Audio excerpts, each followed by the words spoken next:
Here we are rocking it back into game number 2 of the night. We just got a chance to watch a very surprising upset, very one-sided as Impact took out Sioux 3-0. Definitely not what I expected, Valdez. That was a stomp of the likes we weren't expecting. I was expecting a 3-0 for Sioux. I thought that wasn't out of the question. You were talking about his insane ZVZ. Yeah. You were correct, but I guess not tonight. I feel when you hype up a player and then he loses 0-3, you're like, oh. Lots of caster cursing going on tonight, you know? I don't know what's up with that. Maybe we're just like really on point tonight in the opposite direction. Yeah. We're so right. We've gone all the way around and we're wrong now. I don't know if that's how it works, guys. But coming up next, we get a chance to watch 2 players who have not picked up a win yet in Stage 2 of SSL series. It's going to be JJAKJI taking on Rogue. And, you know, Rogue, I would say, just on paper, is the stronger player. He was just kind of the new hotness and making everybody else look old and busted. But now he has started to maybe cool off a little bit. He's eliminated in the round of 8 in GSL. He also took a handy loss to Sioux in his first game of the series, and now he's going to be coming out against JJAKJI, a player who has, you know, maybe little by little started to put the Legos on top of each other and build his little tower up. So I would say that these guys are probably pretty evenly matched, but it depends on which Rogue comes out here today. Yeah, I mean, you were mentioning how he's 0-2. This is not what we were expecting out of Rogue. I think he is still going to win this matchup if I had to put my money on one player. Right. JJAKJI looked good in the first stage. He actually got out of his group in first, ahead of Bunny, I think it was. But at the end of the day, when it comes down to it here in the second stage, already 0-2, not looking quite as strong as he has been.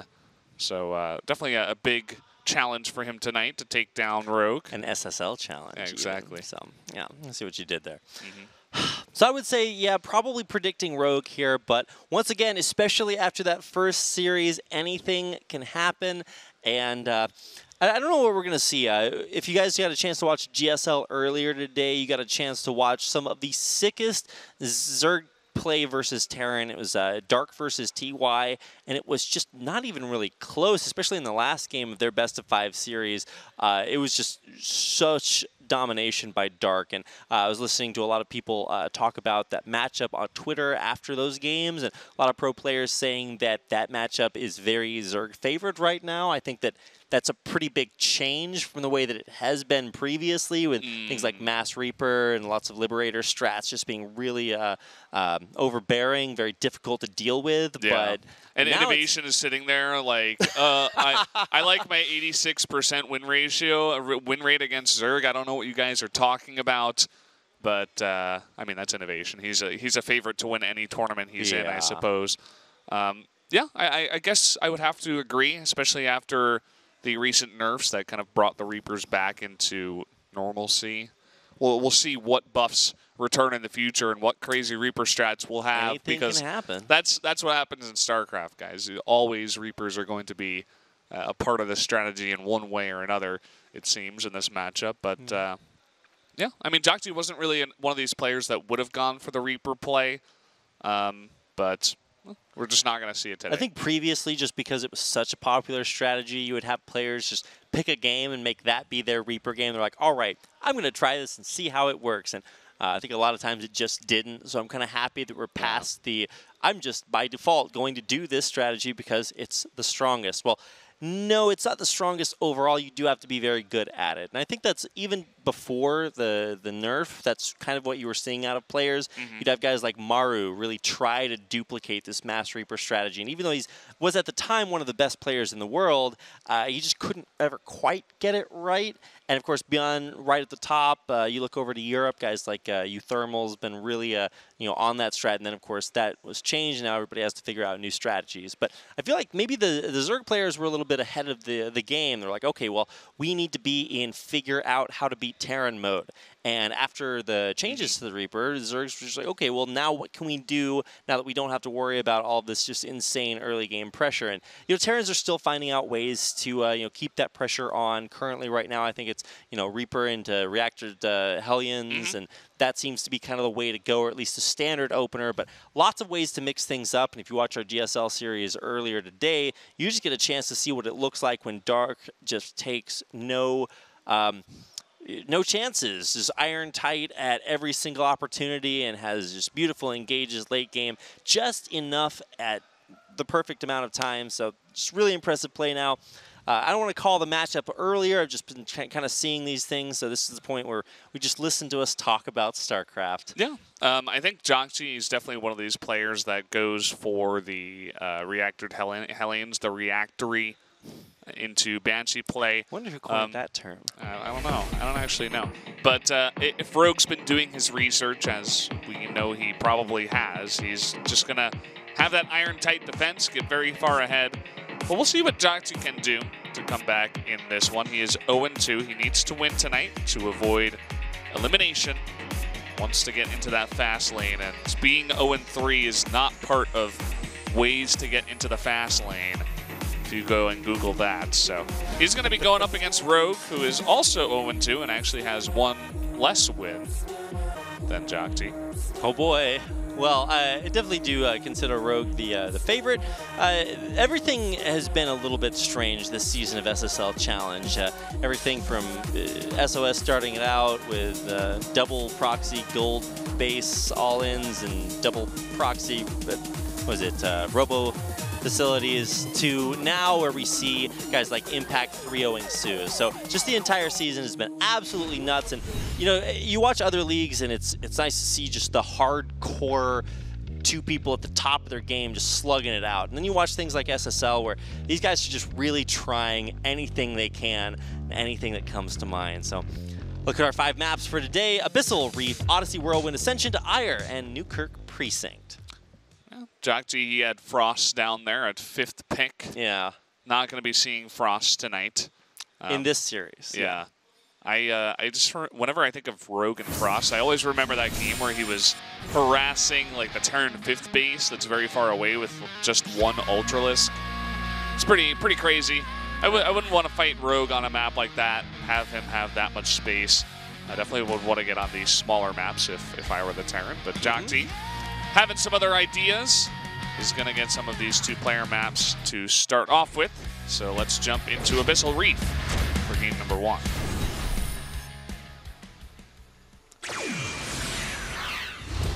Here we go. Fly Better flying down in the bottom right-hand corner, and the blue is a Terran, is Team Revolution Gaming Esports.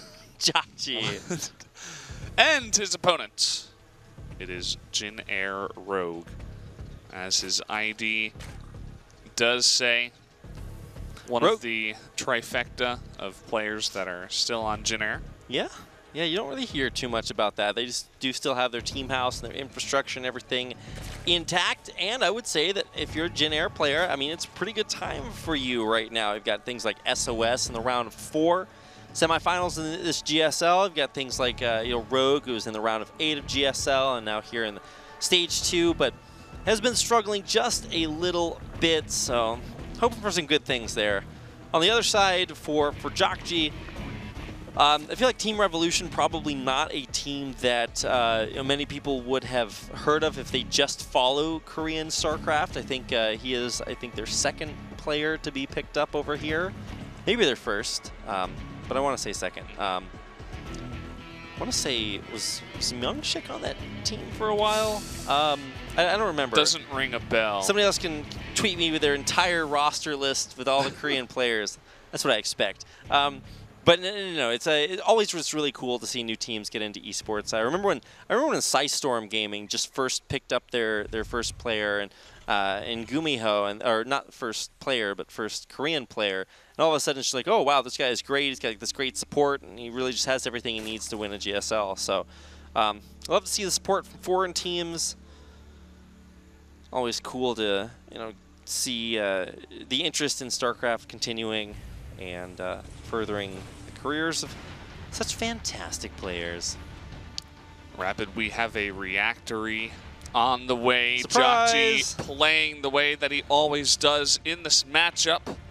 Rogue is going around the bottom side looking to get some harassment done with just 4 Zerglings. Not sure where he's going over here. Zerglings Surprise! on vacation. There's no base there. Sorry. It's Maybe you kind of eventually drop them? there's a proxy starport location down there, but I feel like even that would be maybe a little bit optimistic if he was going to go find them. I think that's just setting up for like Baneling future Baneling drops. Yeah, so as soon as I saw those 4 Zerglings run down there, I looked at the production and I was like, well, this would be just very early to see that. And indeed, that's not the case, but probably just hiding them out of the way of any prying Reaper eyes, or doesn't want to get them caught by Hellions. And now he's actually going to have a pretty good spot to run all the way in there and at least see the natural before he is pushed out. Yeah, it seems at the end of the day, it was just avoiding the Reaper, but he missed the timing for the CC. He missed the timing before the Hellions were out. Well, that's the other thing. That's kind of unfortunate. Just to comment on missing the timing for the CC is that if those Hellions aren't there, then you run in and snipe the SCV that's building the low ground command center, and that delays it and is really annoying. So, but he missed that timing, like you said. So, not able to get anything done there.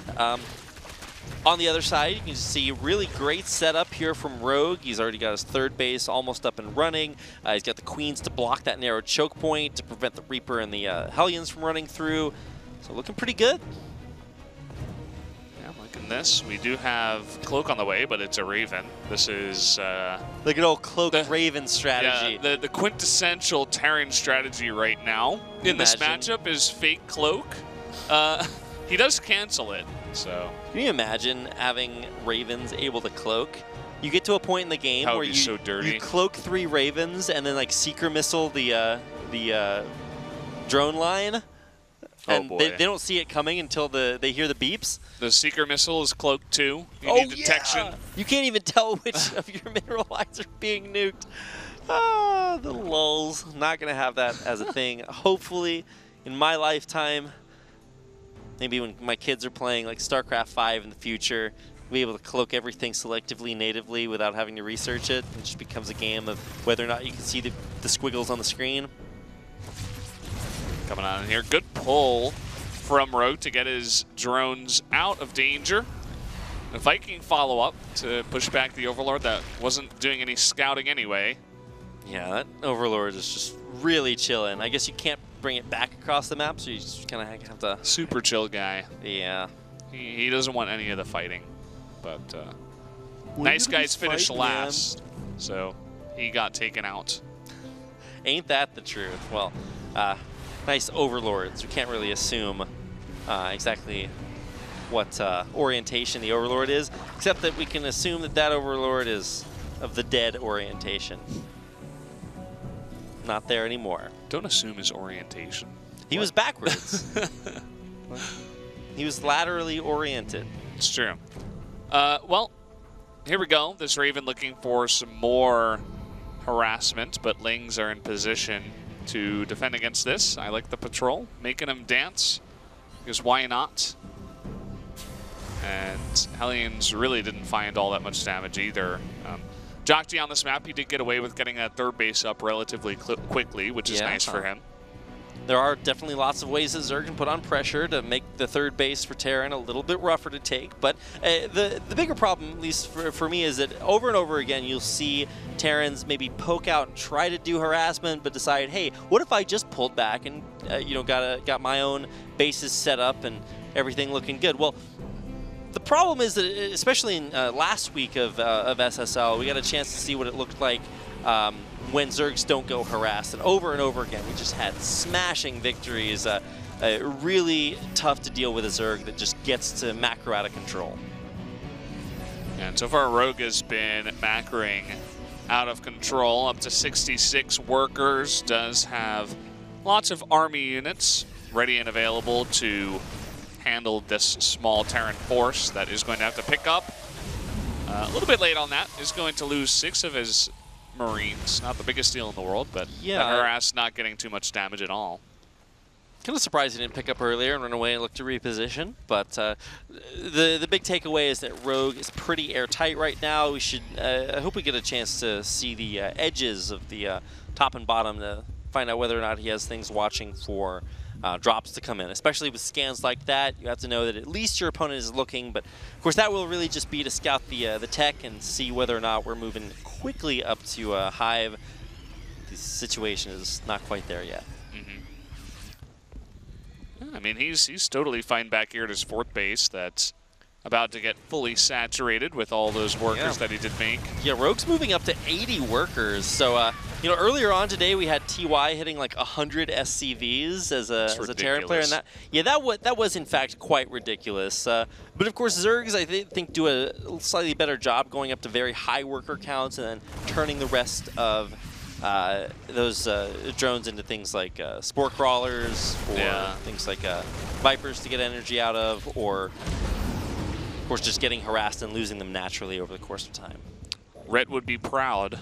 86 workers right now for Rogue. But as you mentioned before, I mean, both of these guys are just teching up. Wow, he was really ready for that. The least successful Bailey run by attempt. Whoa, not ready for that. Lots of Marines get taken down. Like a medevac and a half just disappears in the blink of an eye. You can see JJAKJI was not happy about that on the camera. Yeah. Should at least be happy that this Viking is getting ridiculous value. I think this is going to be the 4th Overlord it kills. Yeah, look at that. 4 kills on that Viking. Good timing there, right as the 4th kill came in. Yeah, that was, I forget, what's the name of the main Viking in that show? What? The show Vikings, have you ever seen that? No. Highly recommended. Big fan. And of course, Vikings here, also super cool, killing off 4 Overlords. Yeah, JJAKJI looks like he's got a push coming. Wants to hit before the Hive is ready. Knows that Rogue should be saving up some gas for that. Perhaps doesn't want to make too many Banelings. It was Ragnar Lothbrok. I remember that. What? Yeah. What a sick name. Yeah. I might be Wow. slightly mispronouncing it. You know, I'm not really up on my Norse just yet, Valdez. I got to go back to my textbook at home and practice that up. But that was definitely a Ragnar Viking up there. Caster that isn't fluent in Norse. I tell you, man, these casters these days, you think you know what to expect. Nothing but the highest standards of Norse and maybe some Welsh pronunciation. Oh, yeah. There's that one town in Wales that has the super ultra wacky name. The second longest town name, I think. In the world. Yeah. There's one in New Zealand that's pretty nice. Lings coming from behind are going to get some pretty sweet value on these tanks that are not shelling the Banelings. They didn't hit almost any of them. They crushed through everything. And well, for my first magic trick, oh my God, is he going to kill a 5th Viking with Fifth Overlord with that Viking? I mean, this is what happens when you let Rogue just get 86 workers for free, basically. I mean, it's not like he wasn't trying, right? We saw the Raven, we saw the Hellions, but they really just didn't do all that much. And JJAKJI was resigned to having to just make a 3rd base and macro up against this guy, but that was a pretty sick number of Banelings that did flow in. The tanks were irrelevant with that nice flank that Rogue did as well. Man, JJAKJI really hitting a snag here with his macro. I mean, you can see he doesn't have a lot of minerals, so obviously that contributes, but down to 150, and I mean, at this point, in a lot of TVZs, if things have been going equally, you can easily see, like, you know, 9, 10 Marines at a time. Just watch the death of a medevac.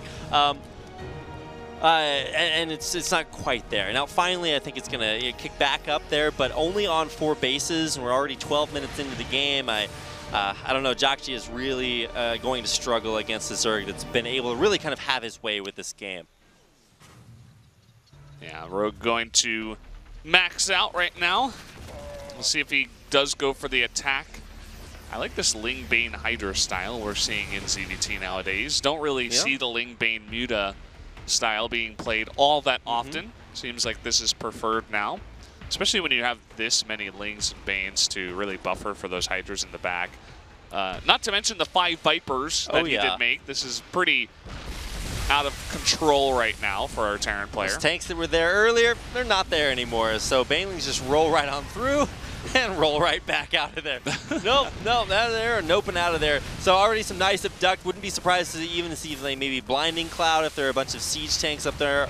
But I don't think JJAKJI really has all that much. He's really just going to struggle to hold on to these fringe bases, and with all of those Vipers out, all of the upgrades for his units really just kicking in. We're about to see 3-3 complete with Adrenal almost done as well, and Ultra's on the way, man. Rogue just looks fantastic.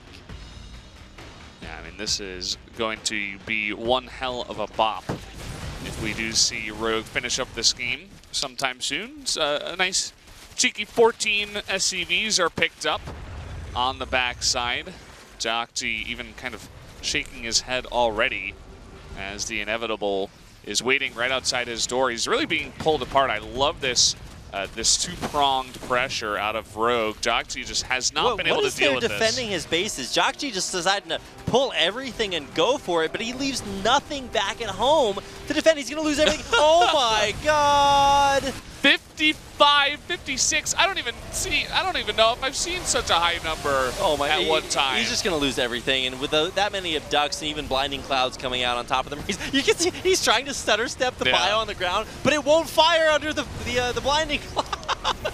59 workers died. GG. Jin Air Green Wings. Their player picks up his well-needed first win in this series. That was pretty sexy. Gotta say, he is definitely looking good.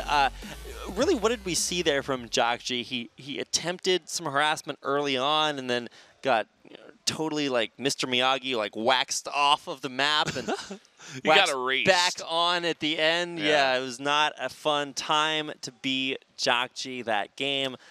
That was JJAKJI's first map choice as well. Yeah. Did want to play on Abyssal Reef. He did want to go into that macro-style game, but I think he's going to have to change up his strategy a little bit or just hope that Rogue doesn't defend as well on other maps, because Abyssal Reef, it's much easier to defend against those Hellions. You can get the Queens on the ramp. They have to go all the way around. It takes a while. So, yeah, I think JJAKJI is going to have to get some more harass damage or maybe even commit to Banshees. That's definitely something that he can mix in instead of just the safer, like, Raven, Viking. I'm going to sit back and get 3 bases and kill 5 Overlords, but that's not really going to do too much. Well, sitting back did not work for JJAKJI in that game, and many games to come. Hopefully, it is a best of 5, so you get as many as possible to try to dig yourself out. But it just really seems like even in game number 1, when we saw Impact just totally know how to deal with Sue at every turn, well, now we get to see kind of the same idea where Rogue just looks super solid, able to deal with really everything that JJAKJI has thrown at him. It's only 1 game, so we can't derive too much from it, but it's certainly a good start for Rogue. JJAKJI looking defeated already. Gonna have to turn that frown upside down, sir, if you don't have a chance to win this one. I don't remember what the second map was, but let's go ahead and find out as we jump into map number 2. It is Odyssey. And we are Fly Better flying as we are wont to do in the blue as our Terran. It is JJAKJI, representing Revolution Gaming. And his opponent, this is Jin Air's one and only sexy boy, Rogue.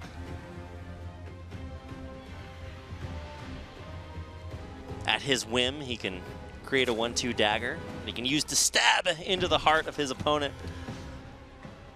Here he is going out for the expansion. I wouldn't even be surprised if we see like maybe triple expand. It doesn't appear as if JJAKJI has too many early strategies. I mean, last week we did get a chance to see some kind of cool strategies. I forget who it was that bought out the bunker rush that we had. It was like, I think it was Bunny that tried to bunker rush at the end of his last game last week. Yeah. He tried like a 2-bunker rush. Two barracks with bunkers on the edge of the creep at the natural, but it didn't work. I don't know. It was I've never seen that before. Yesterday was definitely pretty crazy. We also had like a Roach Ravager all in. We had a Queen drop. Last week was certainly a strange one, and This one is setting up to be no different. Can Rogue do a queen drop, please? I don't know. I didn't expect it last week, and we got it then, so. I really want to see that strategy more often. I feel like it's just super cool. It's very hard to deal with. Queens are super tanky. They can transfuse. Really, you just need to worry about keeping your Overlord alive, but generally the transfuses help out quite well with that. If I'm not mistaken, Rogue actually did do that, the queen drop. I want to say it was Rogue. Yeah, it was Bunny and Rogue that were swapping wacky strats at the end of last week. Last week was a long one. We had 14 out of our possible 15 games. Maybe that kind of makes up for this week, which might be a pretty short one. Yeah, we're flying through this one. Certainly are. Doing no pun intended. Good job at promoting our sponsor, Jin Air. Yeah. You were talking about engines before. That was good. Yeah. I don't know if anyone caught that.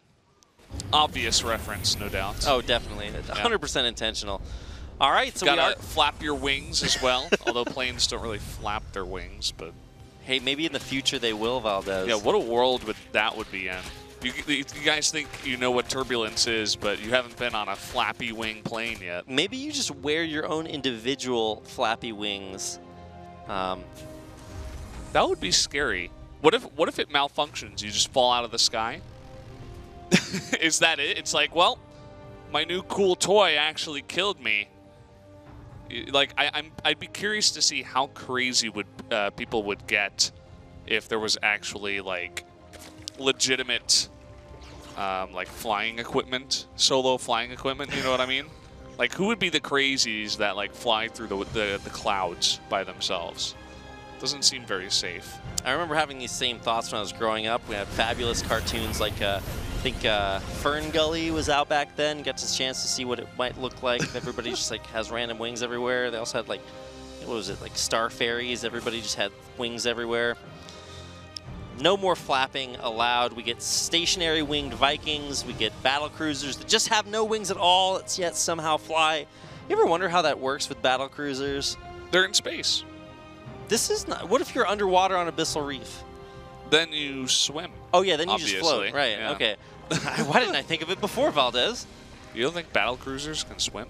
They definitely can. Well, of course, everything here can also just breathe in space. This is why Zerg are truly the alpha insects, because they don't need like air to survive. They can live in space wherever they want. Well, we do have this big push coming in here for JJAKJI, the Hellbat push. Rogue was able to engage this quite early. Really nice grenade, pops that queen out of position. There are no lings ready to deal with this.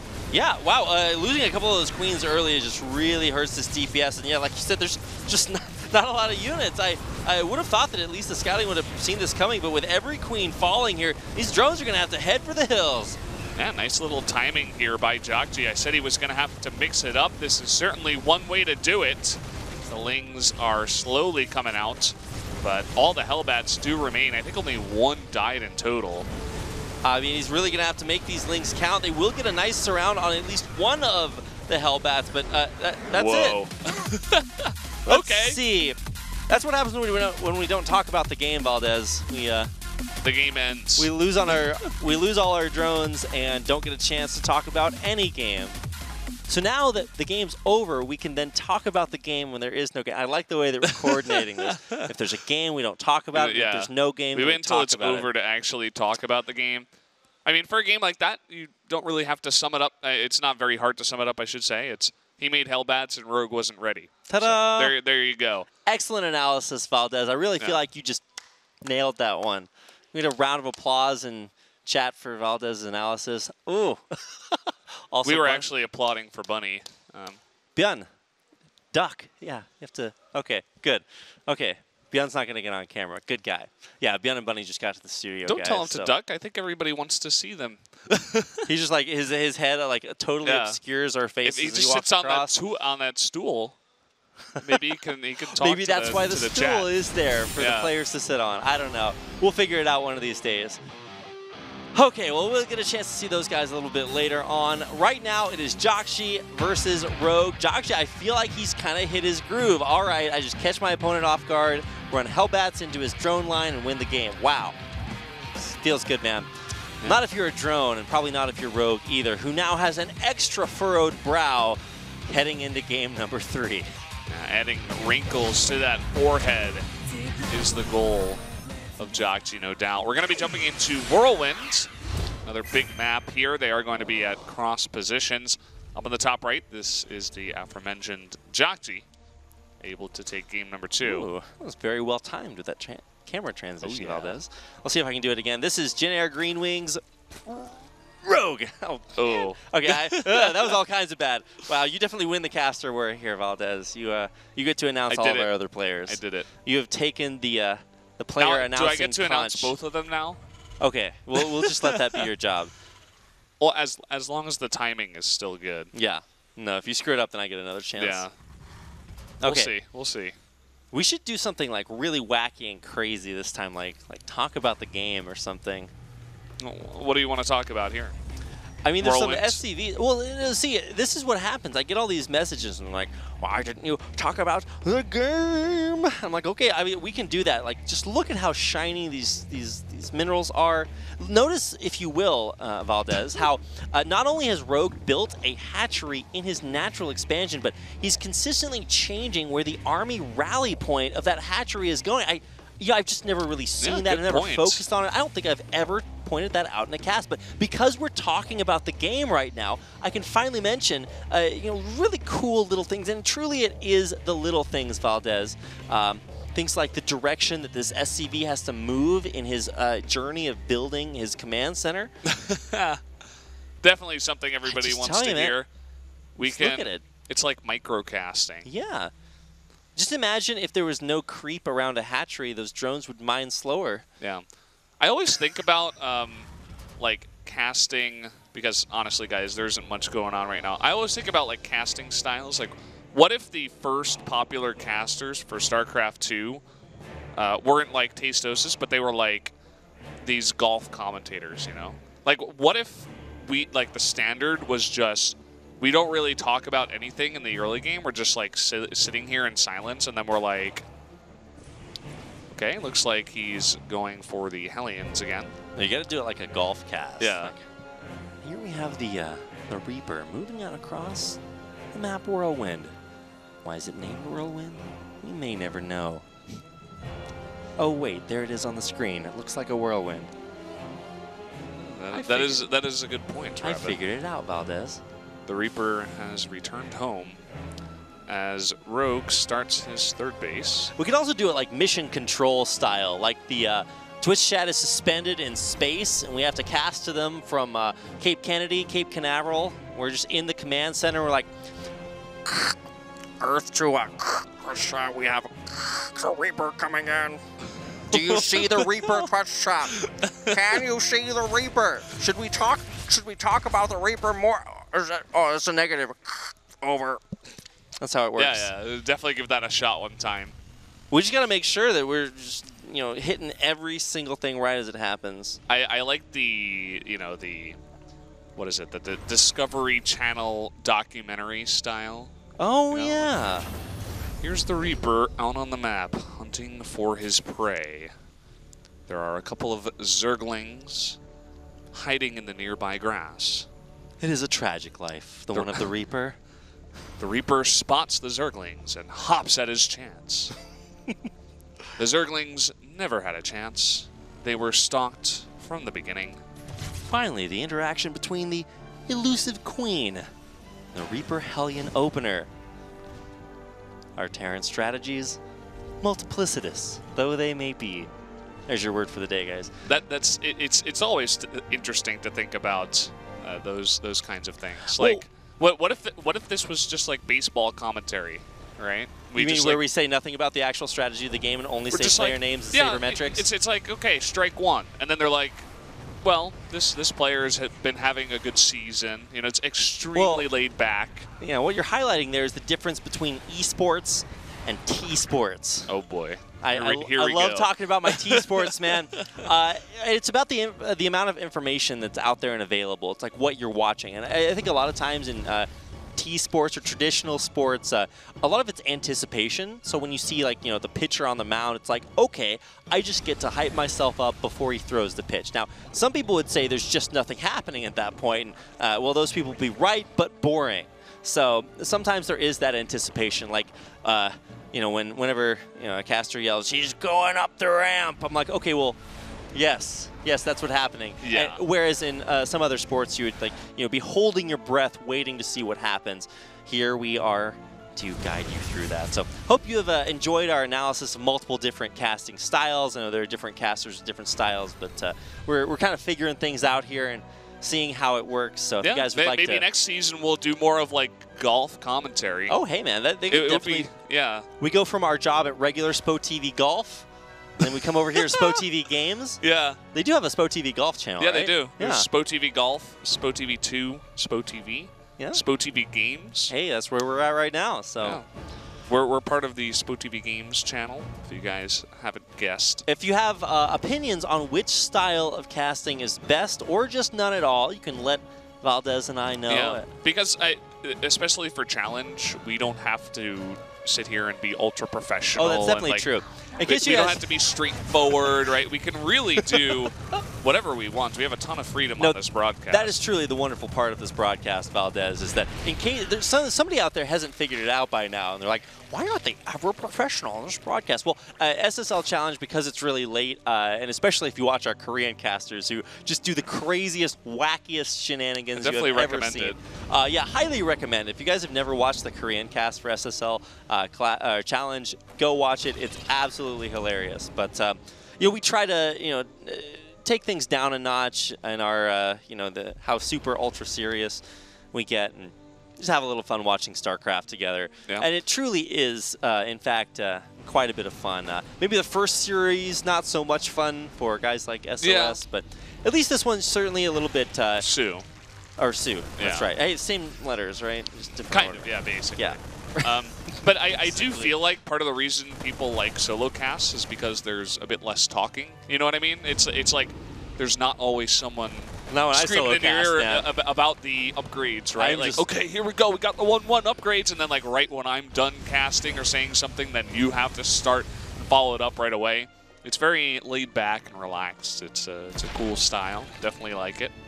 Definitely some differences there. Also, it's one brain and one casting style, so it's very very consistent. True. So this game has come along. We are 8 minutes in. To be honest, I haven't been paying too much attention. I was thinking about the casting styles, but it looks like JJAKJI's got a big push coming across the map. Yeah, it reminds me a lot of game number 1. That idea where JJAKJI's like, okay, well, let me timidly poke out on the map and try to get damage done.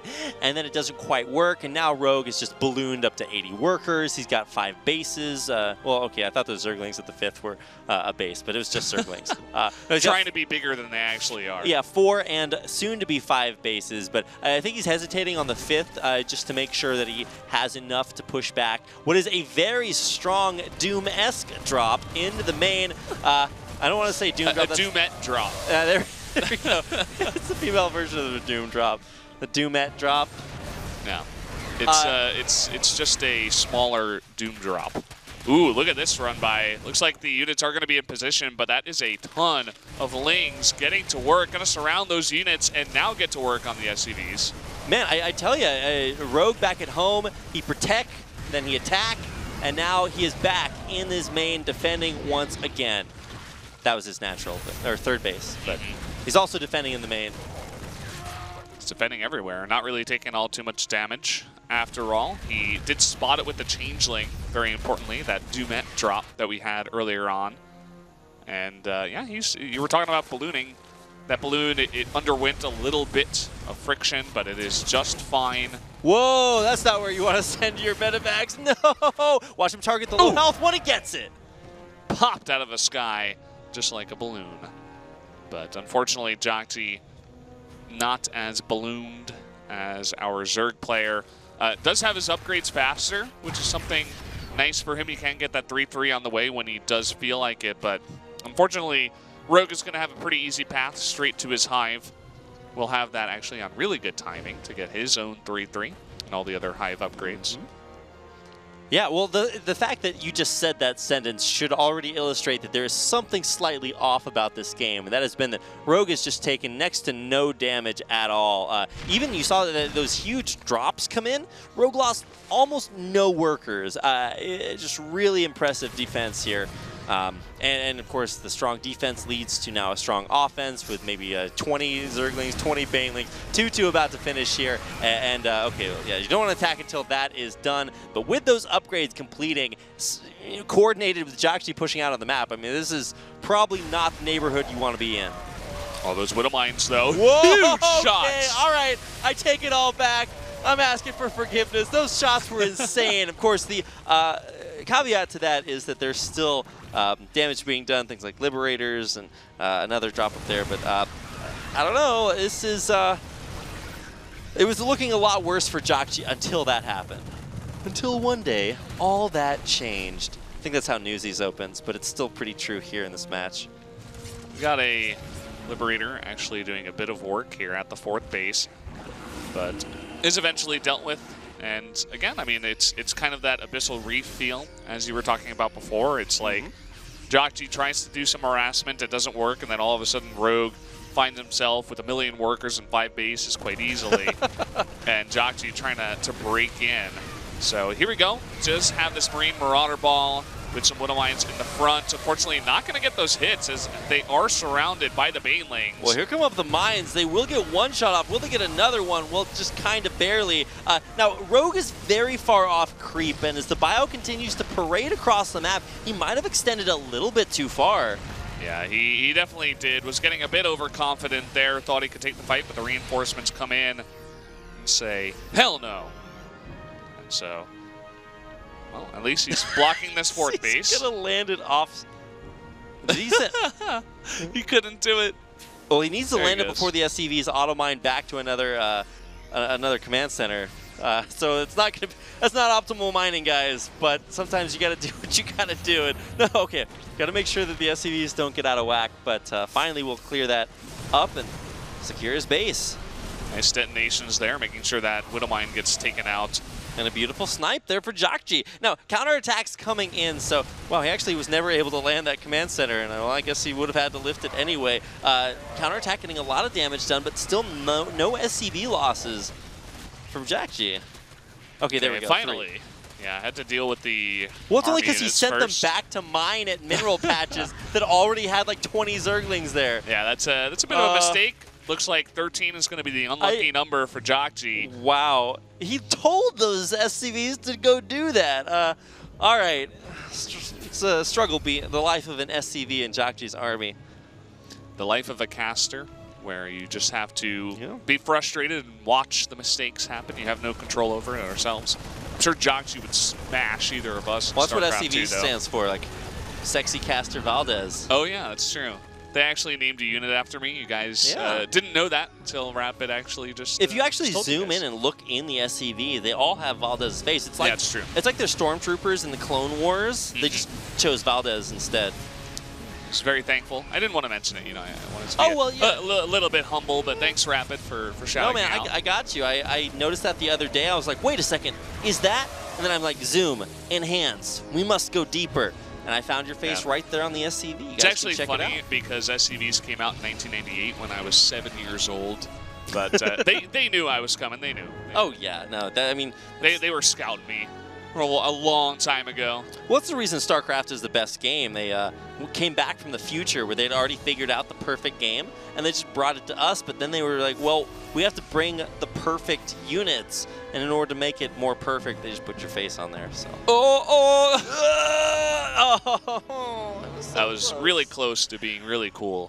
Shed a single tear for that Widow Mine. Pour one out. It's not a good time to be there, but the game continues, and after what was a very rough spot for JJAKJI, where Rogue was just kind of giving it to him, finally JJAKJI finds that one big fight where he hangs on and is now in, I want to say, a decent place. He's still going to struggle against this force pushing forward, but he has a lot of Widow Mines, he has a lot of Marauders, and all of that does really well.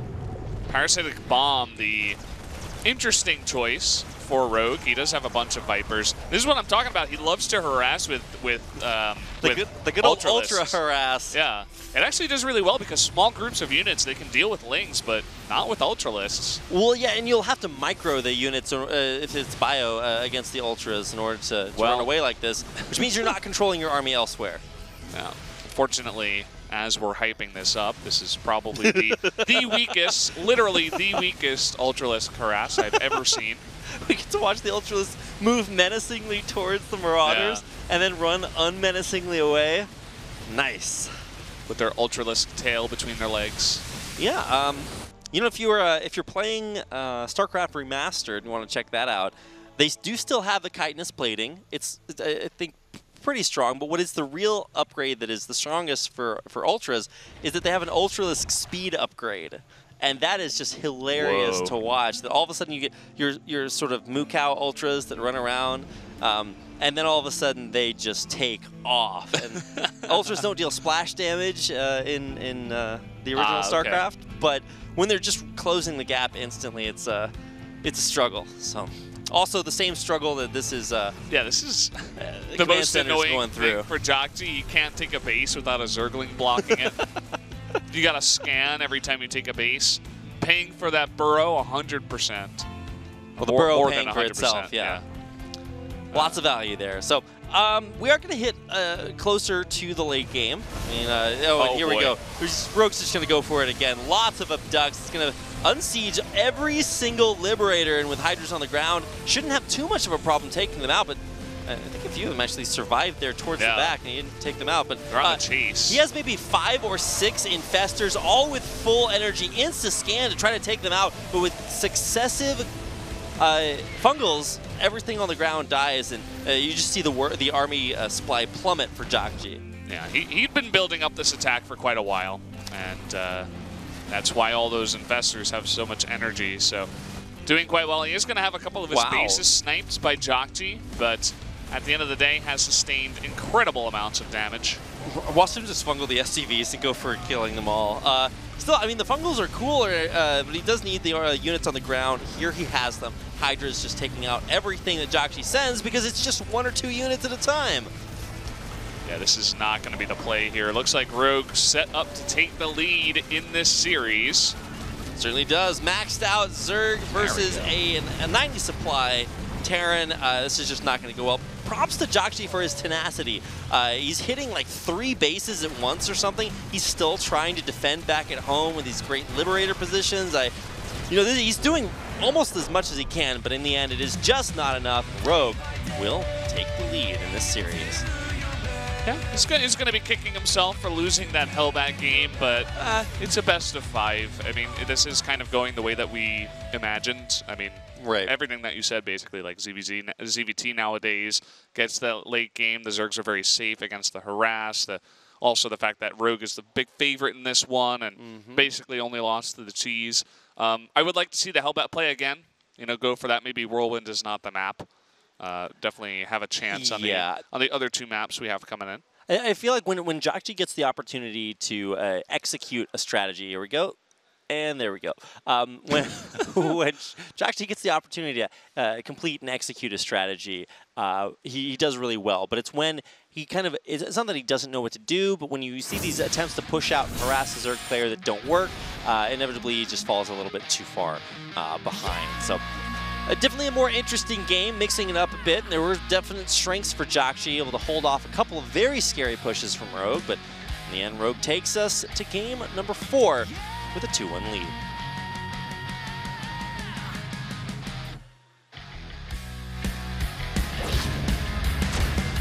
Here we go, hopping onto Ascension to Ire for game number 4. Jin Air, by the way. Up here on the top left, this is JJAKJI. Not looking too happy tonight. Looks a bit tired, frustrated. I mean, we are getting pretty late. It's already almost midnight here in Korea. And this is, my timing was off. You really failed on that one. I trusted, I believed in you, Valdez. You were the chosen one. I never fail to disappoint here. Oh, I tell you. The real challenge is the challenge of being a good caster. As soon as you give these kids the high ground, I mean, they just think it means everything. Now, we are going to see... High ground isn't what it used to be, though. It really is not, I tell you, man. Back in my day, high ground gave you like a 53% chance to miss, so, or that's chance to hit. So that's also low ground. Well, high ground gave you that advantage over low ground units. Now it's just a vision advantage, and you get revealed when you fire. So I tell you, man, not the advantage it used to be. Early-ish pool, and then, of course, hatchery afterwards, so not the greediest of openings. This is Ascension Ire, so there are many, many rushes you can do. I believe early on in the season we saw Proxy Hatch versus Terran on Ascension that just really kind of burned itself into my brain. But for right now, the biggest thing to watch out for is that Rogue is not going for that hyper, greedy early game style that we saw. I think Sue at least try and then not have it work out. So Rogue just playing straight up games against JJAKJI. I like it. I'm sure that one Hellbat game was just kind of a fluke where he's like, oh, damn, I didn't have my Zerglings ready. I guess I lose the game. I mean, it is a fine line. In fact, there's a key game. I want to say it's game 2 in the series that Dark played versus TY as ZVT earlier today in GSL, where Dark just had the magic number of units. Not one too many, not one too few, and just barely hung on against TY's oppression and aggression. And truly, as a Zerg player, that is a big skill that you can just really see actively represented. Rogue's APM drops to 0 as he adjusts himself in his chair, and he is doing a great job of that, with the exception of that one game where he did a really bad job of that. But. Yeah, gotta always try to do a good job, be a good worker, whatever you did. Be a good BOYE. BOYE. Yeah, that's the new way the kids are spelling it these days. Is Rogue a rare pupper? Is that what you're saying? He's a small boy. Okay.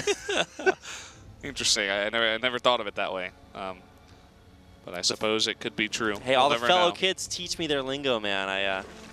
It's true. I can dig it. It's not like we're casting a different game where half the viewers are 13 years old. You can't blame me for knowing my demographic, Valdez. Well, I mean, our demographic in StarCraft is like old. 20 years from now, we're just going to be. You guys are all old.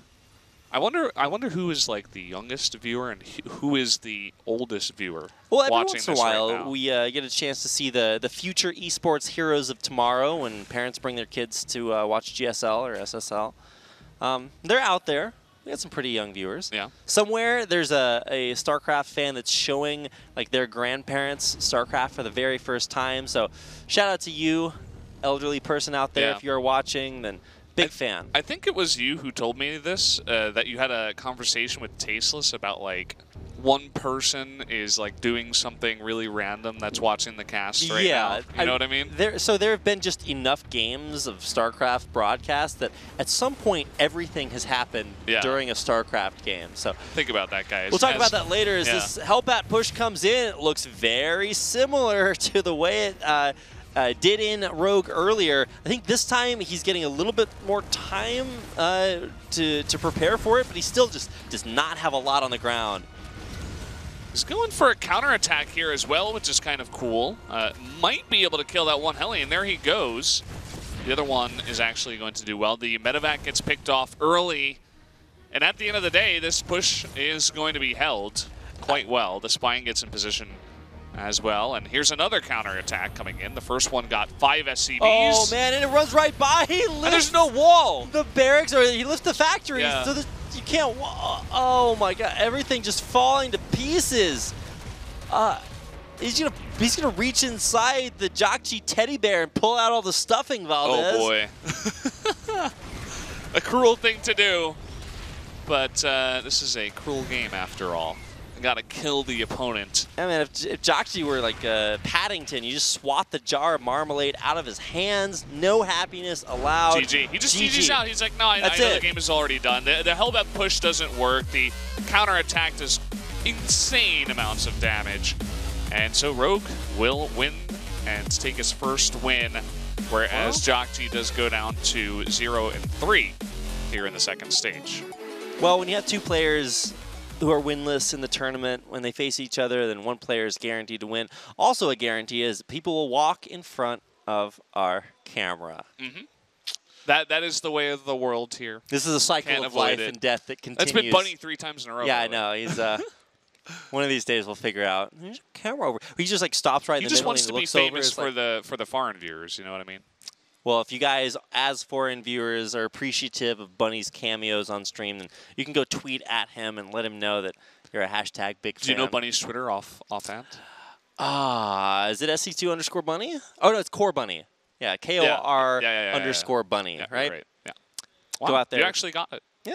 Well, I remember it because I've forgotten it so many other times, so eventually it sticks. So go tweet at Bunny and let him know that you are a big fan of his cameos on SSL, because we'll get a chance to see him next when he takes on Byun.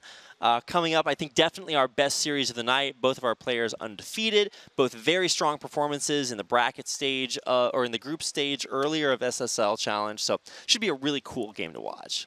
Yeah, expecting Byun to take that one, as he is very, very dominant, but Bunny has been looking better and better. Mm-hmm. Definitely is one of the harder opponents for Byun, I would say. Probably Sue and Bunny are a couple of the guys that are doing really well up at the top there with 2 wins. Unfortunately, Sue did lose today, which was kind of strange. You know, I guess it has to be kind of stressful on the players' minds, knowing that their play has to live up to the amazing level of our wardrobe today.